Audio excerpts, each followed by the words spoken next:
emeritus, and he is an emeritus professor at Delhi University.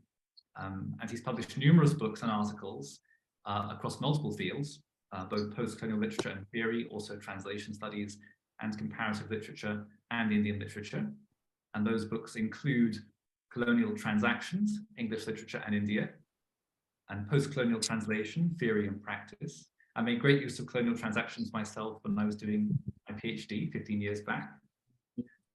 Many of the rest of us will know and appreciate his work as editor of the Penguin Classics edition of Kim, and more recently as the co-editor with our own Jan Montefiore of the 2020 essay collection, Kipling in India, India in Kipling. Professor Trivedi is also a distinguished translator who has worked on various Hindi, Urdu, and Sanskrit writers, including Ashfaqosha, Premchand, Manto, and Agye.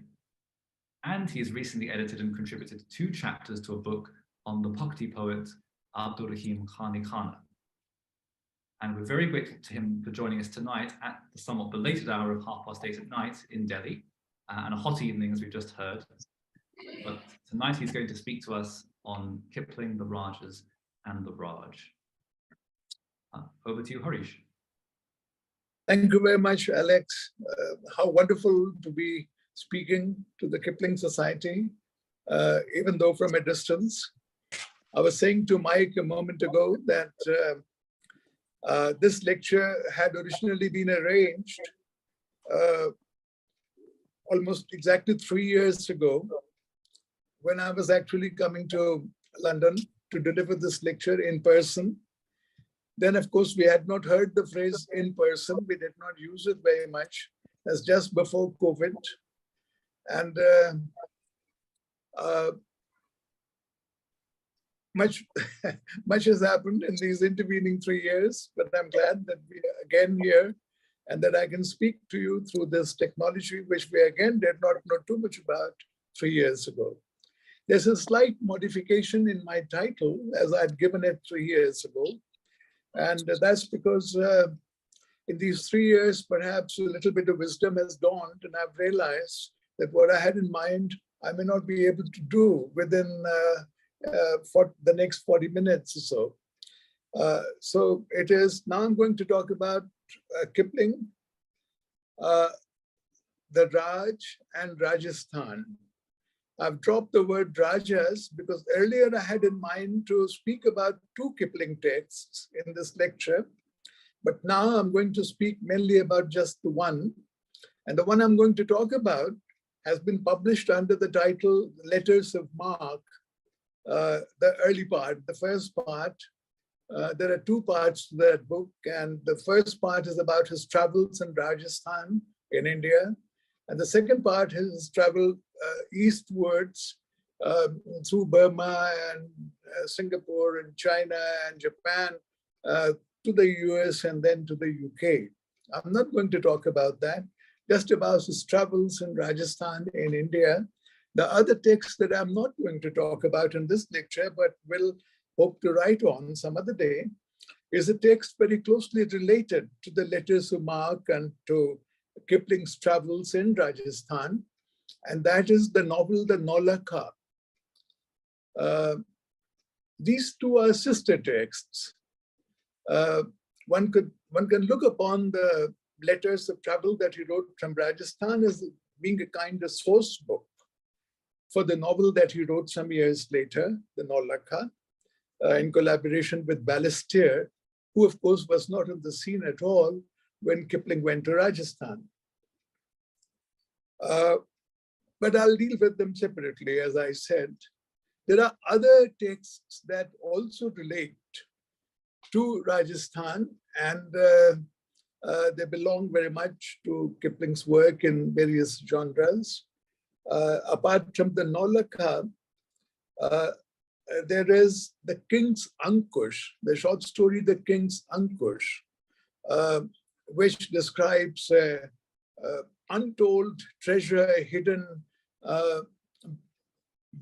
directly below the fort of Chittor in Rajasthan, guarded by a very long-living snake. And there is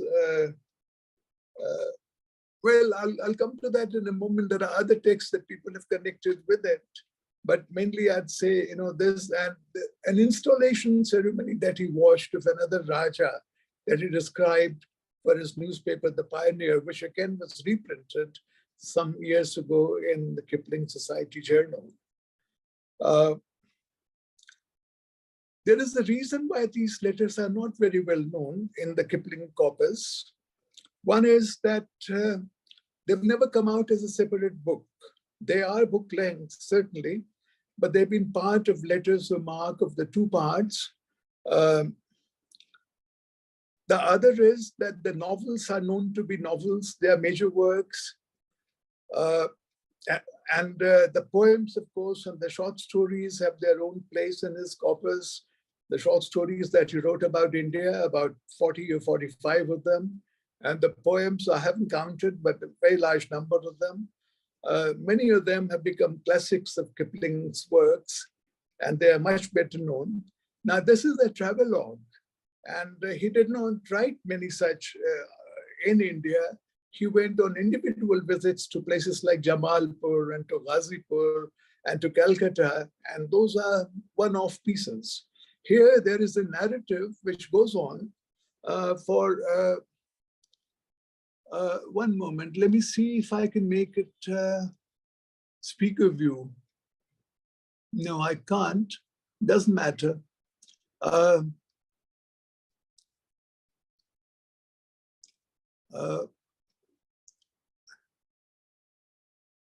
it doesn't matter. I'll just go on. I'm also using a laptop, which an iPad, which I don't do very frequently. So there is a kind of a generic interstices through which this work has fallen. But we must remember that it's not insignificant. It's the largest prose narrative, single connected prose narrative that he had written by that point in 1887. 6 books of his will come out the following year in 1888, but no book had come out until this point, until these letters of travel that he wrote to the Pioneer.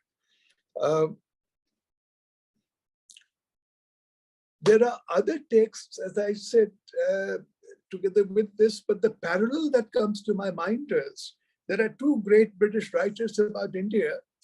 One is Kipling and the other is Foster, E.M. Foster. E.M. Foster too traveled not in Rajasthan so much as in a princely state. And Rajasthan, Kipling only went to the princely states. And there were only princely states in Rajasthan. Foster went to one in central India, and he used letters home from that visit. He was there for 6 months in a single state, princely state. He was, in fact, he had a resignation. He was the private secretary to the Maharaja there. Unlike Kipling, who traveled almost every week to a new place over these 6 weeks. And Foster later used those letters home for his masterpiece, A Passage to India. Now, something like that connection exists between his letters from Rajasthan and the Naulakha. I'll go into that perhaps some other time later, but what I wanted to say was, apart from these ancillary texts, there are some secondary texts. If I were writing a paper, I would take all those into account, but I'm merely mentioning them and moving on because I do not wish this to be heavily scholarly, not a paper, but just a talk. Among the secondary materials on this, of course, there are the biographies by Andrew Lycett, invaluable, and also by Charles Hallam, Kipling Sahib, which is about Kipling's life in India. And they have valuable information. They also rely on a parallel text that's going on at the same time that these letters to be published in the Pioneer are being composed by Kipling. He is also writing a number of letters home. In both the senses, he's writing to his parents in Lahore and he's writing to his cousins and others in England.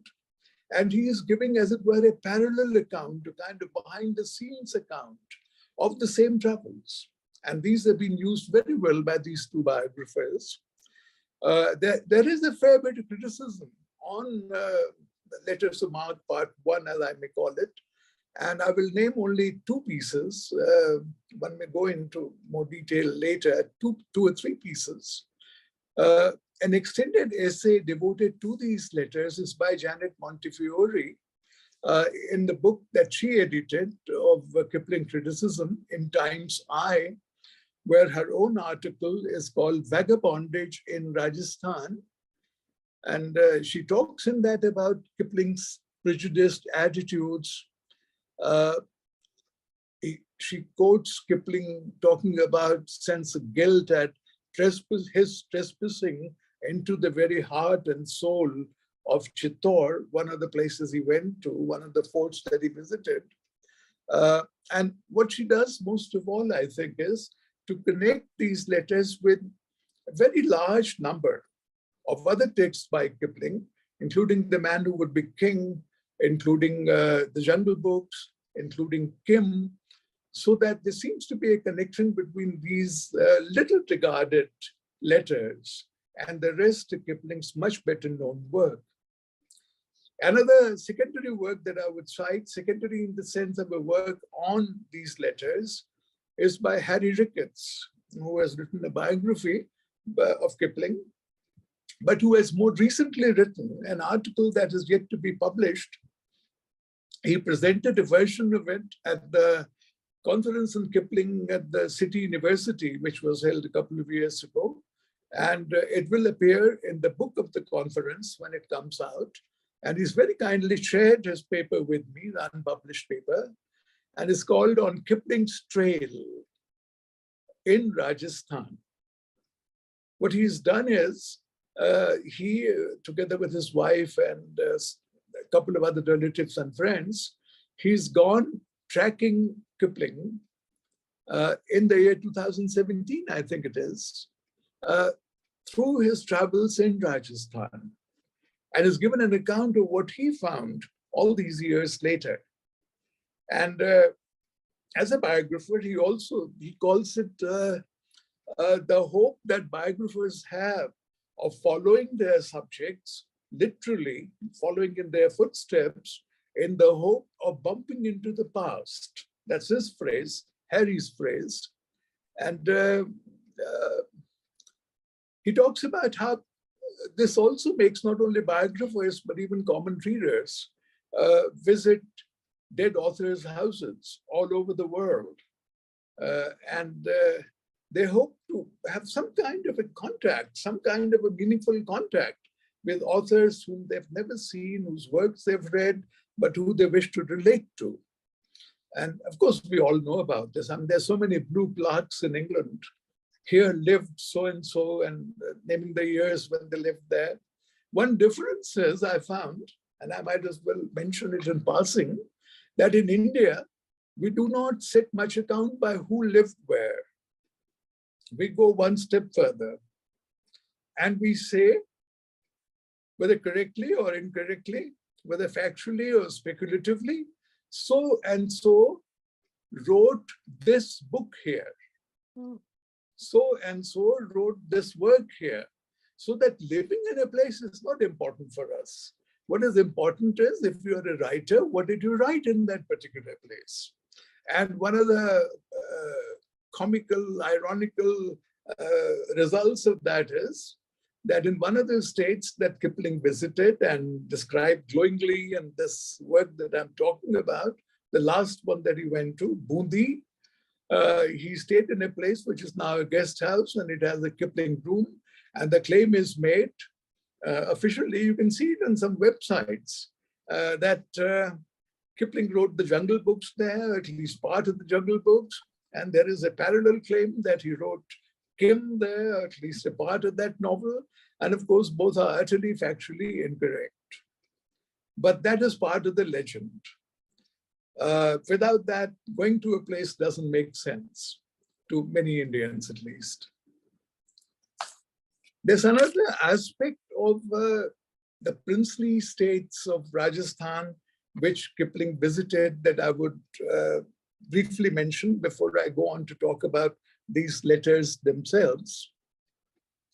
The historical and political context, which Kipling himself is extremely well aware of, and which is reflected in each one of the letters that he writes almost. The princely states were ruled over by princes, as the British call them, but they themselves call them kings or emperors, Raja, Maharaja. Raja means a king.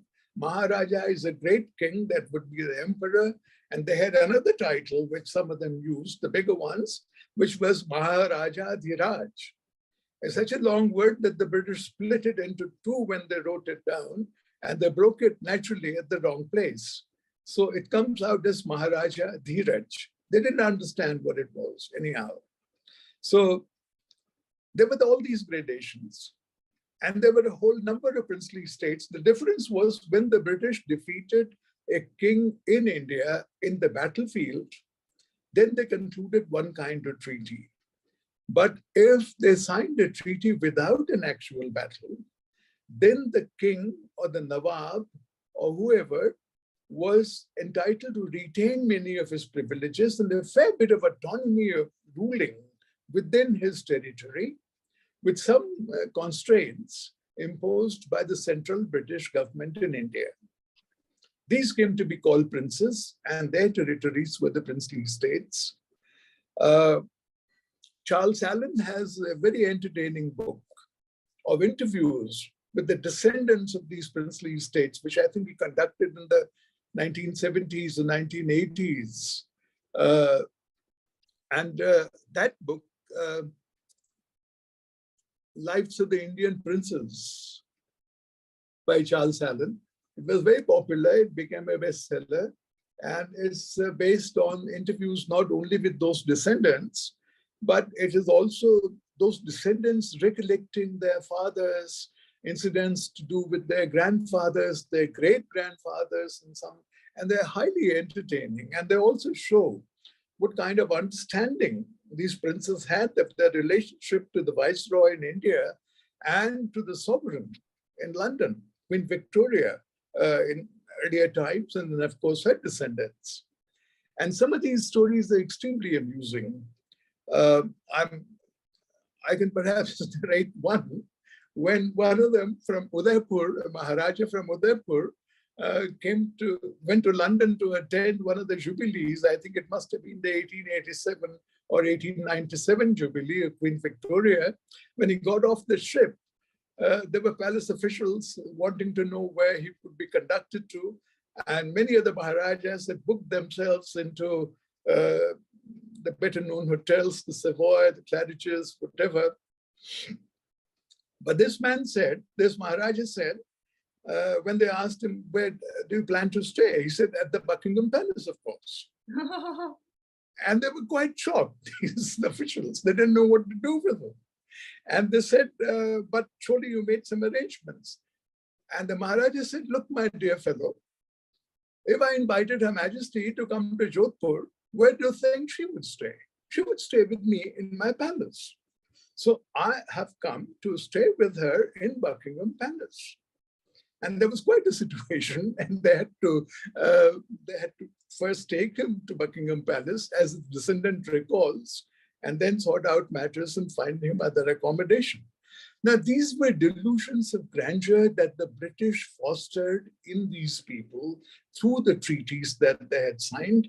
In fact, delusions of royalty and equality, that they were all rulers of the same category.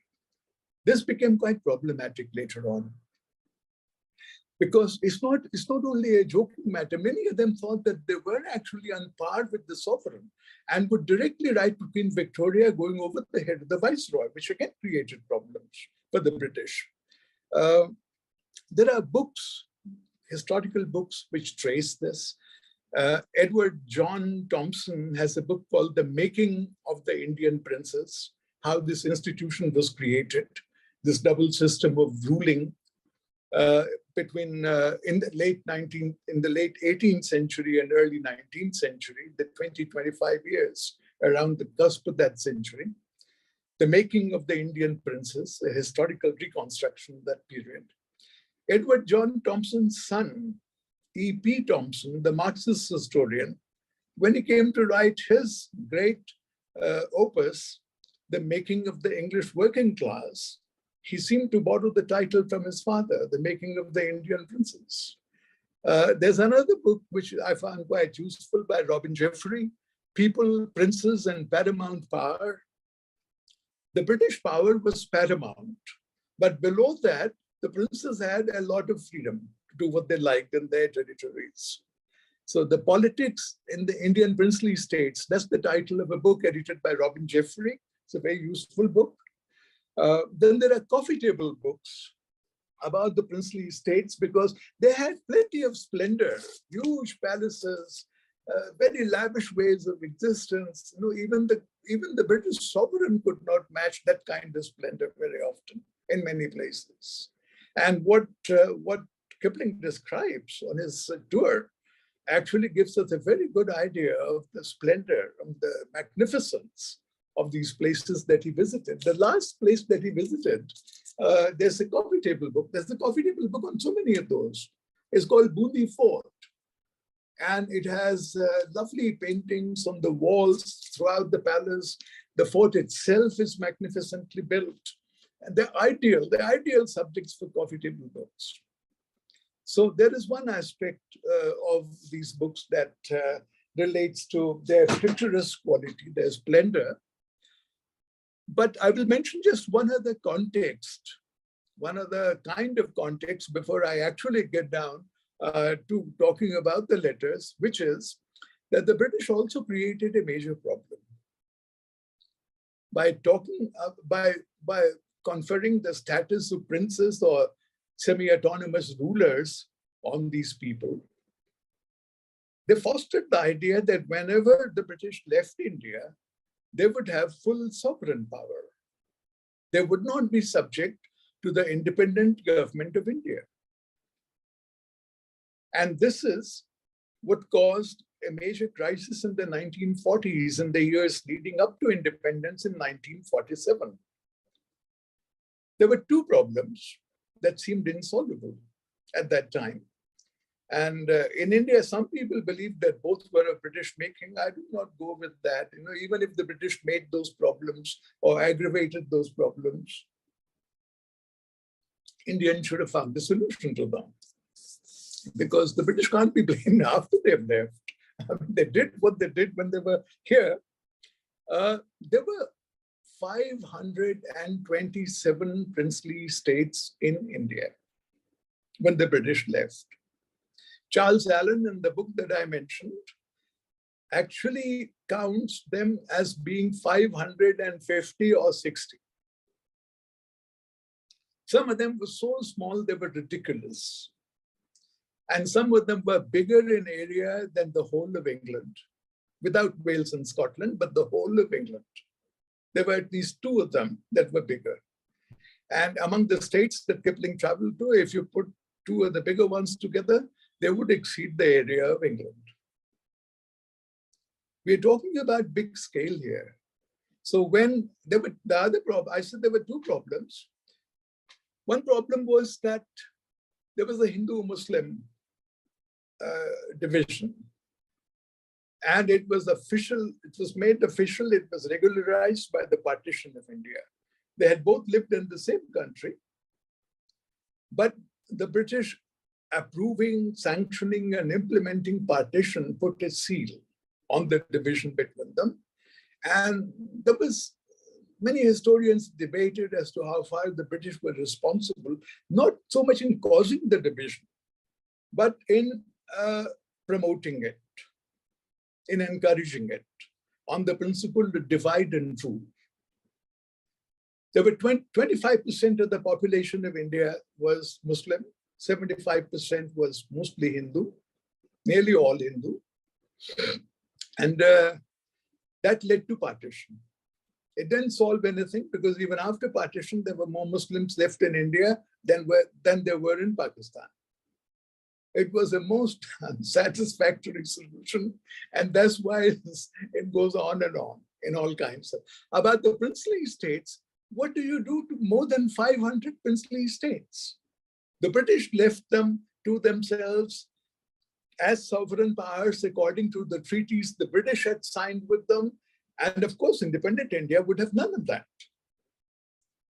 So we had a home minister, very powerful, astute home minister, more than Bismarck in the European context, and he negotiated new treaties with all these princes, and all of them, some of them wanted to join Pakistan.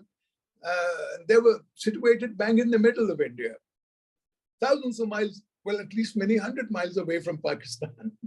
So they were brought to their senses. Most were Hindu, they joined anyhow after some struggle. And all of them are integrated within India except Jammu and Kashmir, which is disputed, and the dispute will go on. So that was accomplished at the time of independence. The total area of India that was covered by these 500 states was 2/5 of India. It wasn't small. 2/5 of India was bigger than 25% Muslims. That was the scale. Now, you may think I'll never get to the text that I was going to talk about, but I will in a moment. There are 19 chapters in letters of mark. The first part, the Rajasthan part, and there is a pattern that emerges, pattern mostly imposed on it by the itinerary of that Kipling adopted. He takes a train in chapter 1 and he goes past Agra without stopping in Agra. It's the only instance I know in the whole history of tourism of India that somebody has gone past Taj Mahal in a train, glimpsing it from a train without stopping and getting down and genuflecting before that monument. But it also signifies something else. The Taj Mahal, of course, is Mughal. Where he's going to is in Rajasthan is all Hindu. And a number of serious historians and curators of art all over the world, including Milo Beach, who has that book on Bundi and a number of other books, have argued that Rajput art and Rajput palaces and Rajput monuments are no less in magnificence than things like the Taj Mahal. Well, maybe there's one singular exception in the case of the Taj Mahal, but the other Mughal monuments are not definitely superior or grander than many Rajasthani monuments, and that this history should be redressed.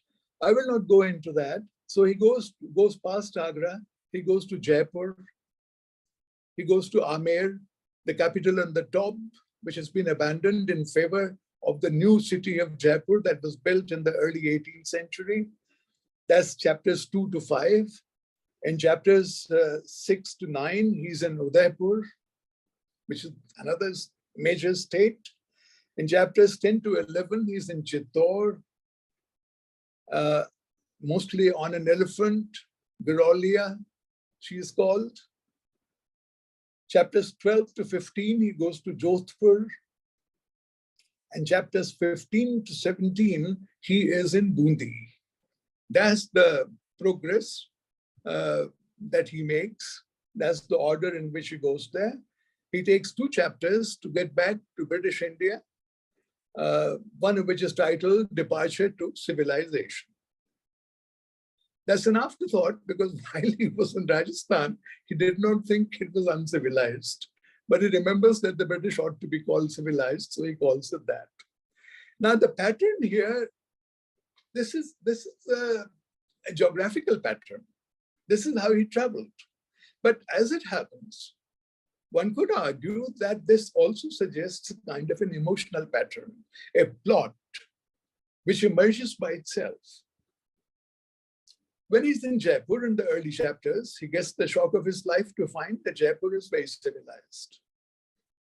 Jaipur is very modern. Jaipur is, in many respects, better than British India, and he says so. I will come to that, and I will come to quoting passages in a moment. So that is a good beginning. In the middle, there is Chittor, where he is from chapters 10 to 11, bang in the middle of the 19 chapters. And he really dives deep below when, so far as his experience is concerned, he has experiences that he finds very unsettling. He has experiences which make him feel afraid. He calls it childish fear, but it's a bit more than that. He doesn't know how to cope with it. It's really the lowest that he gets to. I think in all, not only during these 6-week travels, but in all the time that he ever spent in India, 5 years as a child and 6.5 years as a young adult. I think this was the experience that really shook him up. He remembered it time and again in book after book, thinly disguised.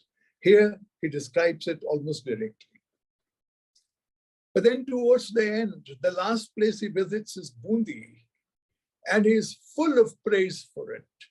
He is so happy there, and he's so impressed by Bundi that we have a happy ending. So that's how the plot moves. That's how I read the plot. I mean, there is no plot that other people have suggested. That there is a good beginning, there is a terrible middle, and then there's a resurgence, and he is right at top again. He's very happy to be where he is, and then he's out and back to British India.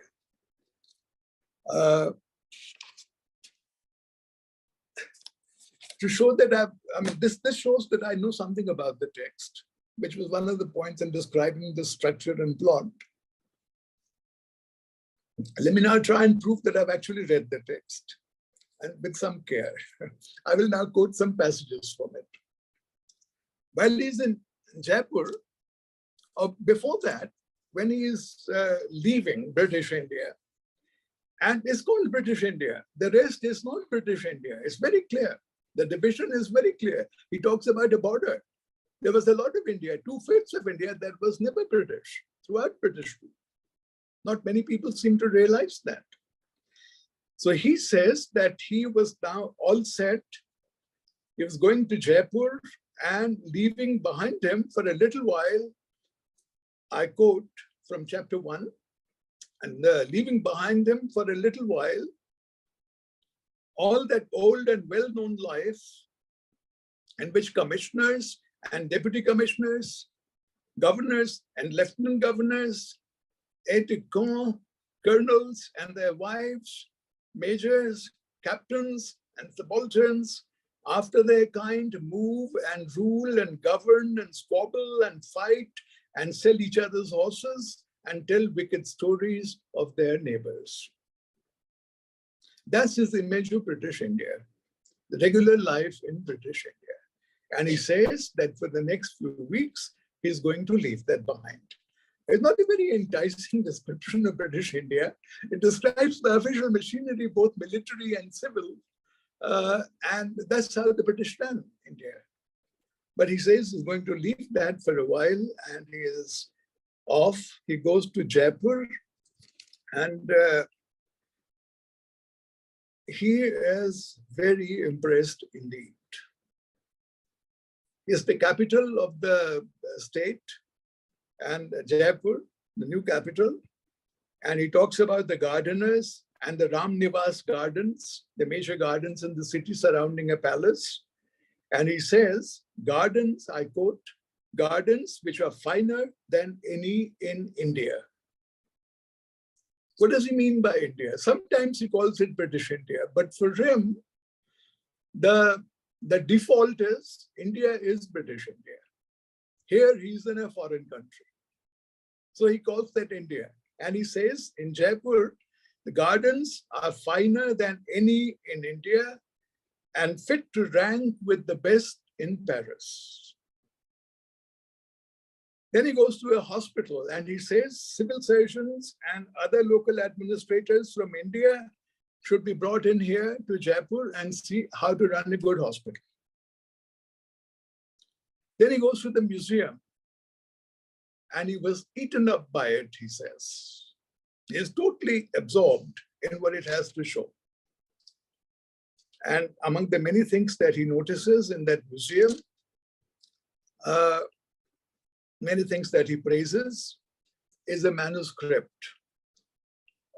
which is illustrated manuscript of the Mahabharata, the Sanskrit epic, which Akbar, the Mughal emperor, got translated into Persian.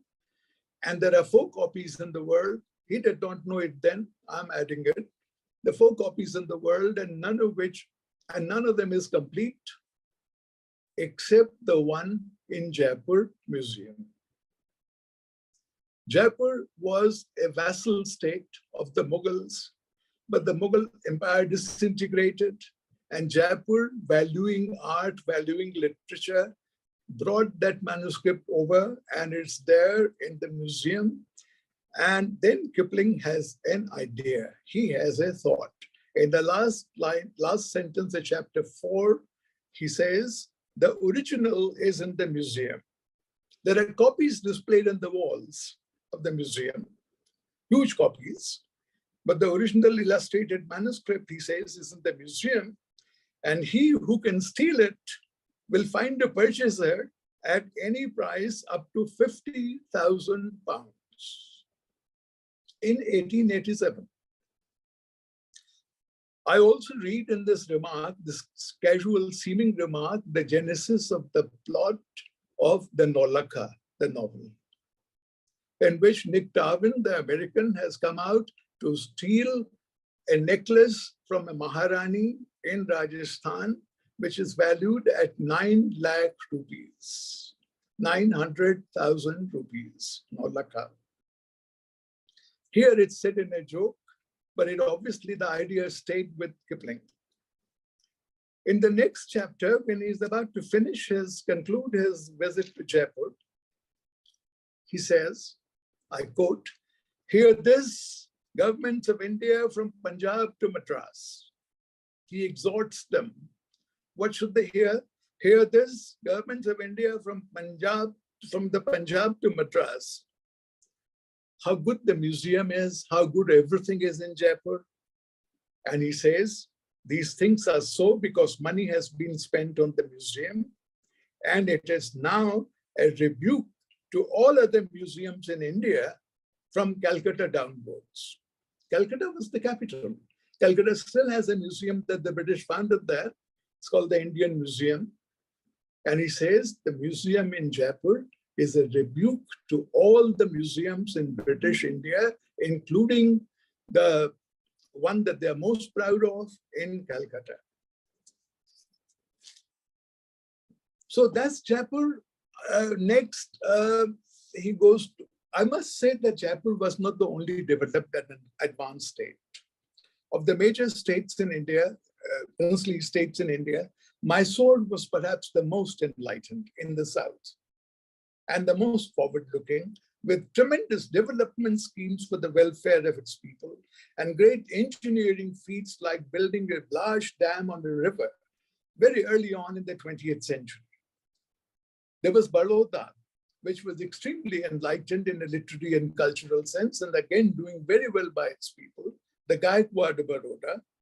And even Hyderabad showed a kind of enlightenment. One of the things that Kipling admires very much in the museum at Jaipur is that in the great courtyard, on the walls at the top, there are inscribed in marble, great sayings of wisdom from the Sanskrit and Hindi texts. Now, he had never seen anything written on any official building in British India which was not in English. This gives him a bit of a shock that such things can be and such things can be valued in the way that Jaipur values them. Hyderabad, on the other hand, which had Muslim rulers, the Muslim rulers founded a very, very grand university without British aid, without British intervention in Hyderabad, the Osmania University. And they made a plan which they kept secret to begin teaching everything in that university in Urdu. Not in English, but in Urdu. And they knew that if this plan got out, the British would immediately put a stop to it. That's the kind of cat and mouse game that was always going on. But much of the time, many of the bigger and advanced states, princely states, were able to do wonderful things in terms of any comparison with British India, as we show in his remarks in Jaipur. The next passage that I wish to read out, I make it what? About 35 minutes already. So I'll take the 5 that remain and perhaps a couple more and then try and conclude. But I thought, as I said, rather than write a scholarly paper, let me give you an idea. I don't know how many people have actually read it. In India, I seem to be the only person who's read this text. And in Britain, outside the Kipling Society, there may not be many more. Kipling Society, of course, is an exception. And I'm sure all of you have read it. But let me highlight some of the passages that I thought were remarkable. On the way to Udaipur, he is traveling in a tonga, and the tonga breaks down and is carrying the mail, the government mail. And Tongawala is more concerned about the mail than he's about Kipling. And it's night and he's stranded, and the Tongawala also goes off to seek help. And there are the mail bags, and there is Kipling, and there's nobody around. It's a desert for miles. Then another tonga comes along, which belongs to Thakur, as he calls it. Thakur is the square, the rich man, the landowning man around there, and is already full. And somehow Kipling begs and pleads, and he is allowed to get onto the tonga.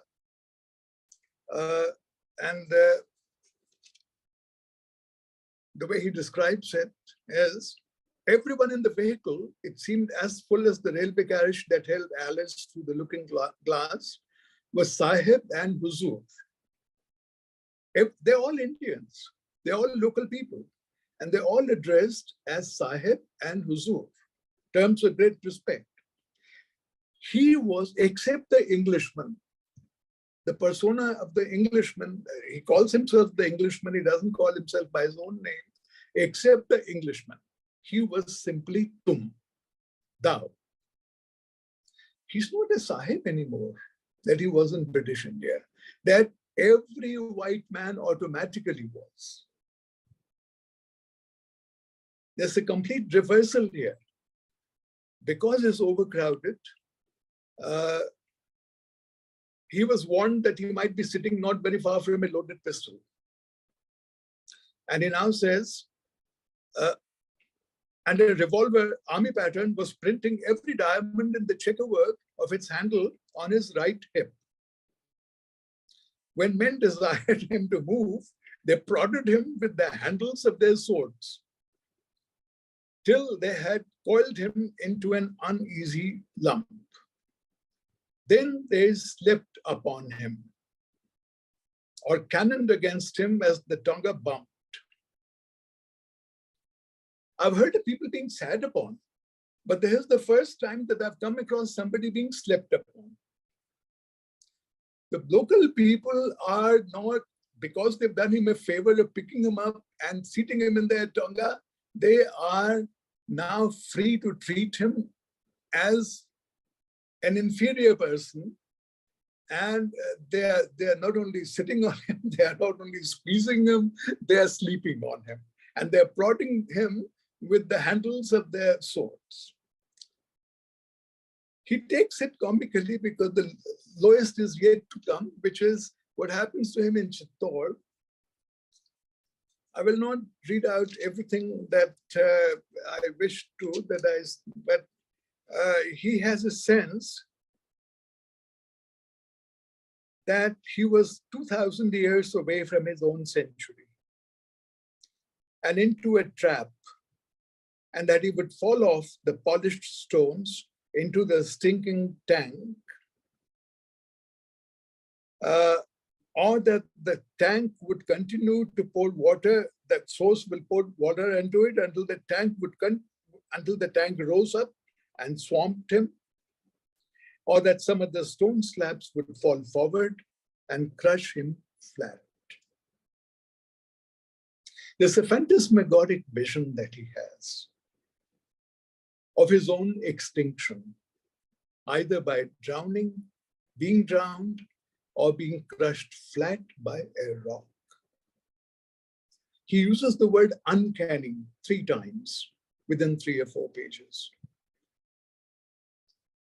He says he did not care to look behind when he is fleeing, where stood the reminder that he was no better than the beasts that perish. He escapes, and he says as soon as the steps gave refuge, he floundered upon them and so came out of the area bedewed with that perspiration which follows alike on honest toil or childish fear. A fear of extinction and a childish fear, and then he can't tear himself away from the place. It gets such psychological hold on him. So he goes back to it at night, I think just to exorcise the fear. And of course, it only gets worse. Finally, let me quote a little bit from Bundi, the happy ending, which is the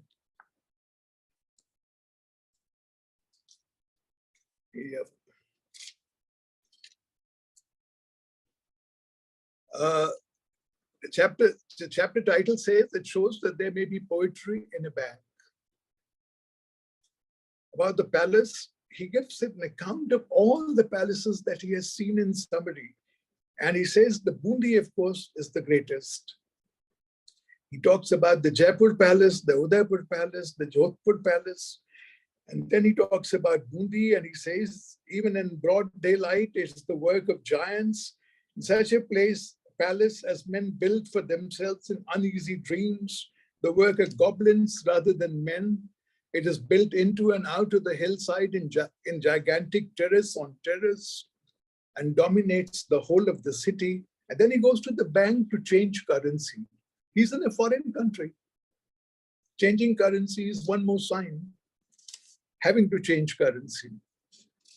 And he goes to the bank, and there are many clerks in that treasury sitting in a row, transacting their business, entering things into a register or ledger. And he sees them from as he enters that room. And he says, not often does the reach of the river of life, same phrase as in Kim later, not often does the reach of the river of life so present itself that it can without alteration be transferred to canvas. But the treasury of Bundi, the view up on the long veranda, stood complete and ready for any artist who cared to make it his own. Then he talks about the accountants. The faces of the accountants were of pale gold in this slanting light that's come. The faces of the accountants were of pale gold, for they were an untanned breed. It was a strange treasury. The Englishman watched open-mouthed. So that's the last of the places that he goes to. Then he goes back to he returns to British India.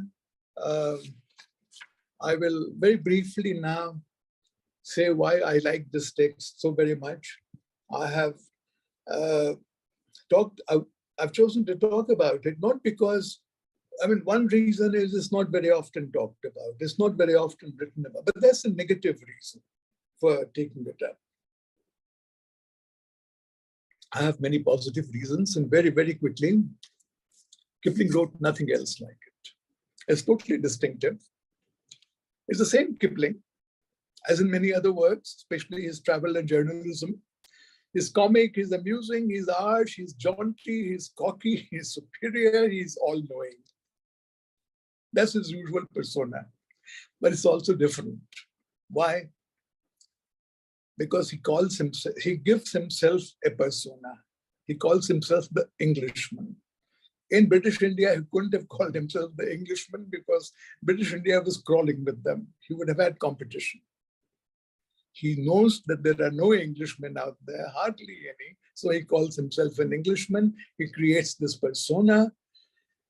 And the persona is a kind of thin veneer, a third person persona, through which he speaks almost directly and immediately to the reader, describing experiences on the hop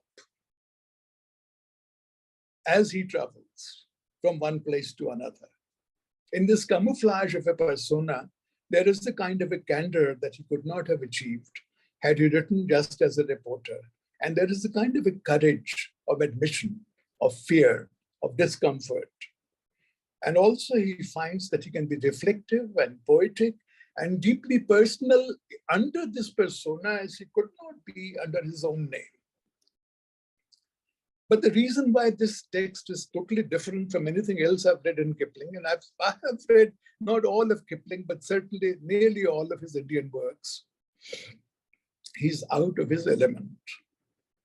He's out on his own. He's out of British India. And yet in India, he's not a sahib, as we saw. It's a foreign country and they do things differently there, as he finds out, in almost every way. He's pushed very hard upon himself. He's dislocated, he's displaced, he's disoriented, he's discommoded, he's distressed, he's in disarray, he is discomfited, he is discomposed, he is extremely uncomfortable. And he is assaulted by the uncanny. And yet, he presents to us an acutely discerning and deeply felt discourse. In fact, I have a plan to bring out a new edition of these letters that Kipling wrote from Rajasthan. He's out to copyright. I have some other ideas about how, and we'll certainly not call it letters to Mark unless I want him to bankrupt my publisher. I mean, who would read a book called that? First, they'll have to look up the dictionary. So probably it'll be called Kipling in Rajasthan or Kipling's Rajasthan. It'll be about princes and palaces and animals and humans, horses, panthers, elephants, which he was very keen on observing and describing in some detail, as if they were real persons. The one Indian whom he actually speaks to and has a bond with, the only real human being in all these travels, apart from Kipling himself, Ram Baksh, whom he meets in Bundi. All these points of interest. But the big thing is, Rajasthan is very big even without Kipling. Rajasthan is one of the major destinations of tourism, domestic tourism, as well as foreign tourism in India. It's such a magnificent place, palace upon palace, natural beauty, hills, lakes, heritage, history. It's not like Goa. You go and lie on a beach and that's it. No. It's got a lot more going for it. Kipling described it, and Kipling described some other people who described it before him. He quotes from them, Colonel James Todd. It's a multi-layered account that he presents.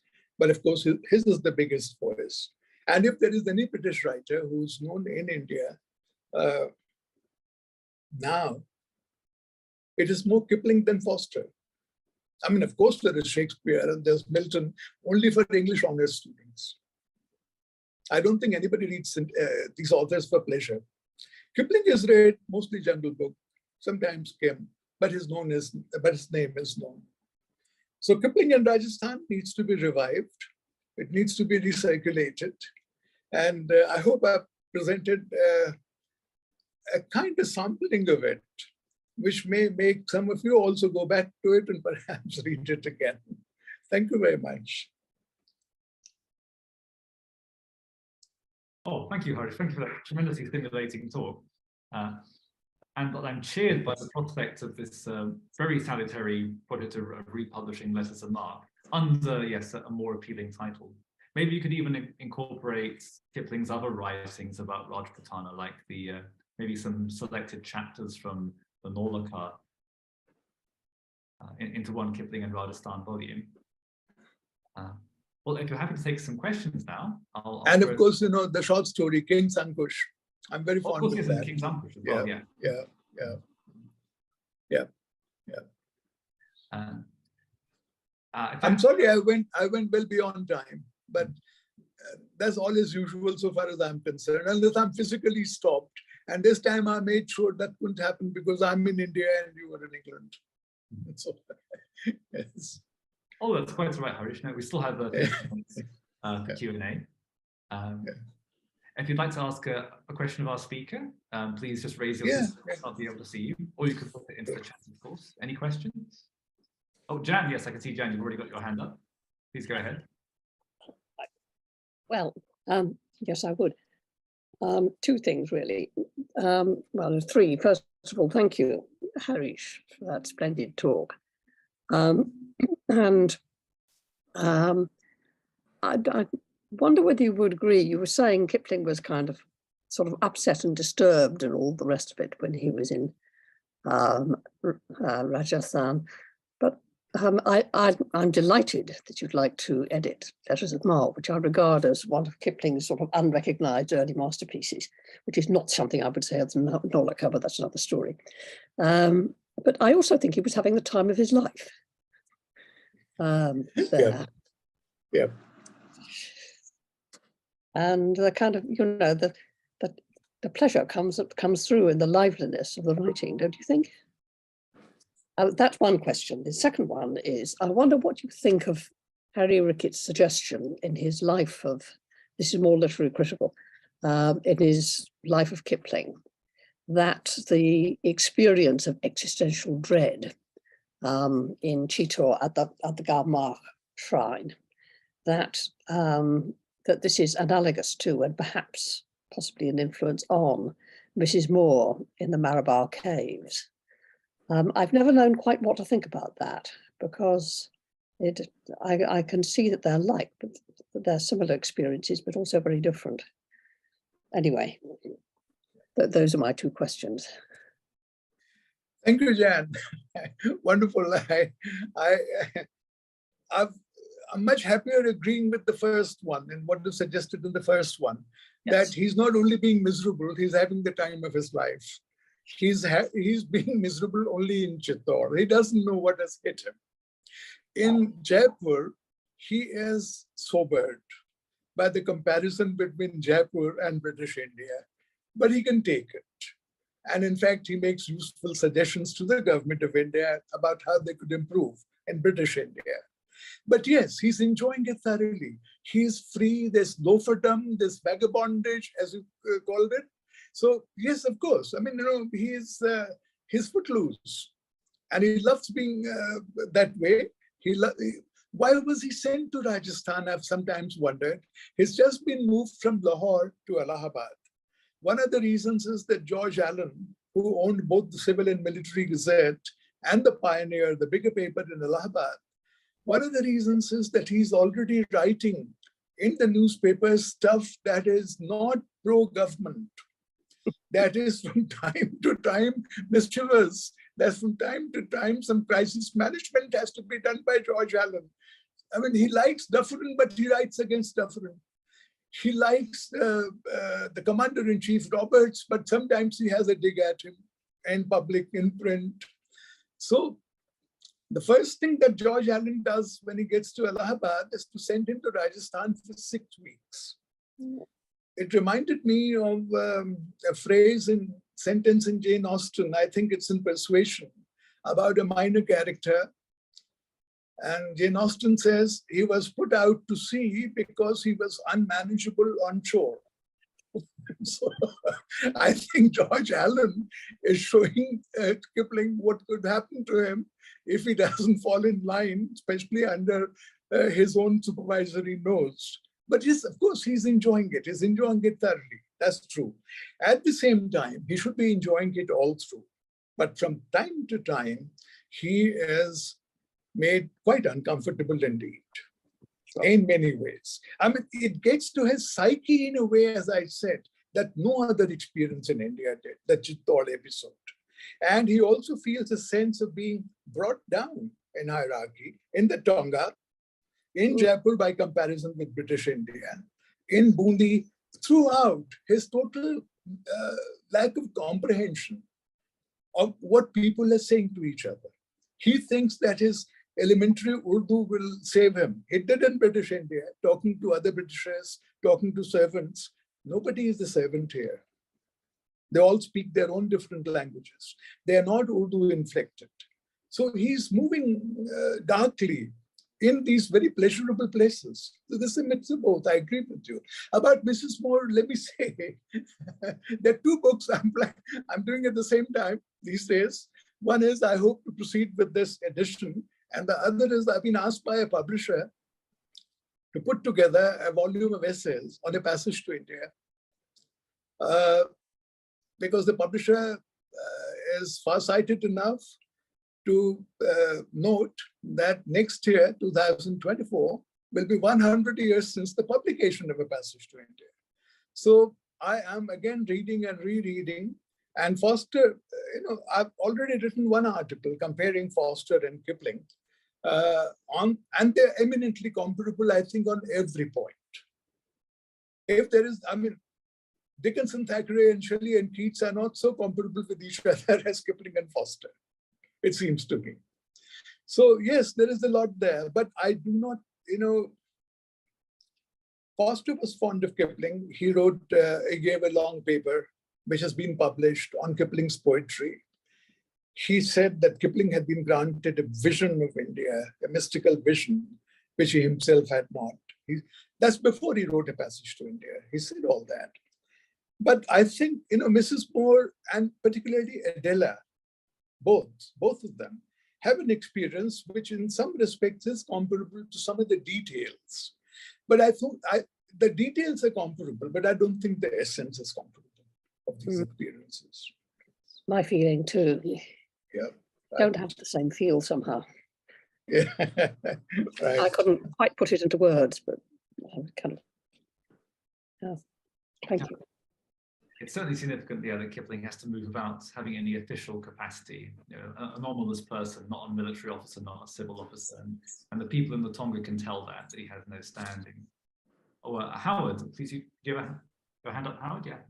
It's not at all about Forster. Question really was about the early readership. Is your sense, Harish, thank you very much indeed for that page. I hugely enjoyed, and I've learned a lot about the princely states. I'm a bit shocked how little I knew about them, really. But the sense of that readership then. So is your feeling that those readers of these letters would themselves not have known much about the places that Kipling was visiting, that they would have been very much experienced in their own posting? They might have gone up to a hill station in the hot weather, but they themselves would not have visited Rajasthan. So this is travel writing about very sort of a new other location that Kipling was telling them about. You're right, absolutely. You're absolutely right in that sense, in having that sense. Also, there is another reason which Kipling mentions over and over again, casually, but is repeated. Bundi does not encourage Englishmen, he says. They're not encouraged to visit. Another thing that he notes time and again is, there are no railways, very few railway lines. And there's a deliberate decision by many of the princes to keep mere casual travelers out. Even now, Rajasthan has less railway lines than most other parts of India. Is how it was then. Also, of course, some parts of the desert are very difficult to build railways on. That again is a reason. But the princes thought that British meddling would seriously impair their own sense of autonomy, and that British presence in itself would make their people feel uncomfortable, because the British would bring their own attitudes from British India, and that nobody would tolerate in a state that was supposed to be not semi-autonomous, but mostly autonomous. So there was deliberate policy there. And that's why Kipling also feels very privileged that he's out there, he's seeing it. And you're very right. He's writing for a readership. When he wrote about British India, there was a kind of sense of conspiracy of mutual knowledge between him and his readers, privileged British pioneer reading Indian readers, Anglo-Indian readers, the Britishers. Here, another way in which it shows us that sense of solidarity with them, and also a sense of superiority to them in the sense that Kipling had seen what they have no idea of, that he's been to exotic places, is that Kipling is quite constantly quoting now Virgil, now Homer, now, the Bible and so on, to keep alive a language that he shares with his small Anglo-Indian readership, even though he does not share the experiences that he's describing. But I think that's again a rhetorical device that makes for a contrast here. Yes, thank you. Oh, John Radcliffe, yes, please go ahead. I wondered, pursuing Harish's point, whether, Harish, you feel that the experience that he had in Rajasthan can be seen to have affected his later writing about India. I would say yes and no. He wanted to bracket it off. There was no other place he'd seen in India like that. It fed directly into the Naulaka, but there we have complications. There is Balestier providing half the stuff, the American stuff and so on. So it's co-authorship, and he's not quite in control in the Naulaka. So there's a direct thing, one or two other direct references to what he saw there, yes, in other works. But I think he was only too happy to get back to British India. And those 6 weeks were those 6 weeks, and there was not much following from it. But there's another thing, that a much deeper phenomenon in Kipling's writings. He loves to write about non-British India. He keeps reverting to that. And this is the first big instance of writing about non-British India, these letters.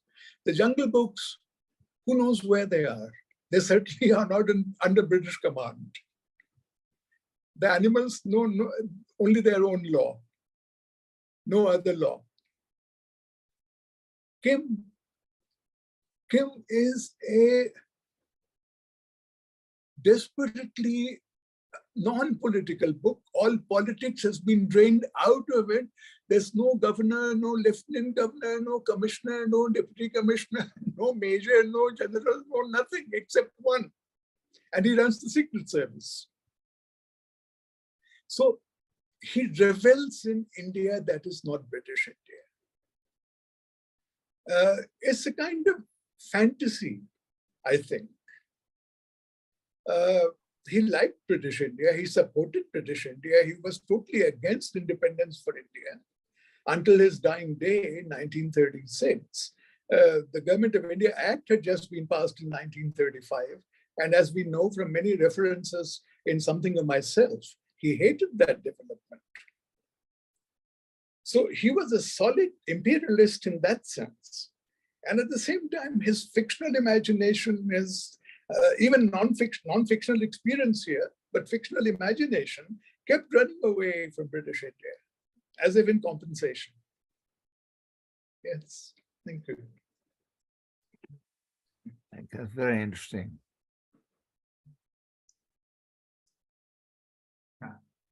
I should say at this point we only have a few minutes left because we have to host a council meeting with the society directly afterwards. So I think I can take one more question though. Christopher, you have your finger up. Yeah, would you like to ask the final question? Yeah. Yes, thank you very much. This may be virtually a non-question or can be easily dismissed.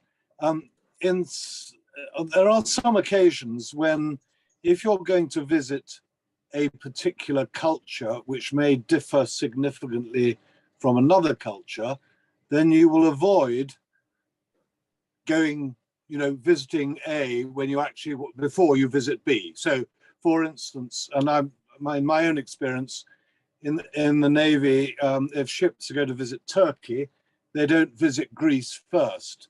If they're going to visit Spain, they don't visit Gibraltar first. It's sort of considered bad form and actually sometimes not even allowed. But I wondered if that was one reason he might have avoided the Taj Mahal and gone straight to Jaipur. If I got my pronunciation correct. That's a very interesting suggestion. What is Taj Mahal, Turkey or Greece? Well, your call. Indeed. It leads to all kinds of implications and complications. Yes. But I think he had a job in hand. He was asked to go to Rajasthan. If Taj Mahal were about 50 miles further away in a certain direction, it would be in Rajasthan. But Right. it's not. It's still in British India. Okay. All right. The border between Agra and Rajasthan is not very distant. Okay. They share the same local language, dialect, Rajasthani and Brajbhasha. So Right. it's not all that far away. What surprises me more is that Kipling never found time again to go to the Taj, so far as I can make out. Yeah. Now that I don't know enough about his psychology, and I would not wish to speculate. How did he miss the most famous site in North India? If he didn't go to South India, fine. And the poetic description is not poetic, it's poetical. You can see him straining of the Taj Mahal as he sees it from a train window. He's overcompensating. He should have got down. He should have got down. After all, there were many trains going in the same direction. But what I don't know. Yeah. But Okay. it's very strange. You're right. It's very strange. Thank you. It reminds me of a very evocative episode in A Passage to India. Now that we are talking about both of them, Mrs. Moore is being packed off to England because she would be a very inconvenient witness when the court case comes up of assault on Adela by Aziz. Nobody knows what she would say. So the train goes to Asirgarh. And she's seated in the train. She's not getting off anywhere until Bombay. And goes to Asirgarh, and then the train backs out from Asirgarh. And she notices that she sees Asirgarh, the fort of Asirgarh, historical fort, twice. Once going into the Asirgarh station, and then coming out of the Asirgarh station, very tantalizing glimpse given twice over of a famous historical landmark. Not half as famous, of course, as the Taj Mahal. So it happens sometimes you see things only through a train window, and sometimes you get down and you stop wherever you like. Okay, thank you. Thank you. Oh, I'd never considered that. I know the passage very well, but I had never thought, well, that probably was his only ever sight of the Taj Mahal, and at a considerable distance on the other side of the Yamuna River. Yeah. Yeah. Strange to think of. I regret to say that we'll have to draw the meeting to its conclusion now because the council has to meet after this.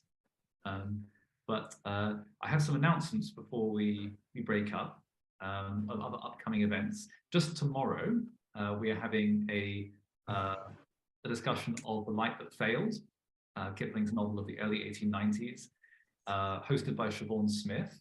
That discussion is at 6 o'clock UK time. Coming up on the 17th of May, Jan Montefiore will be leading one of her collected Kipling readings. That's the next one. And then we have our AGM, which is in person at the Royal Overseas League on the 5th of July.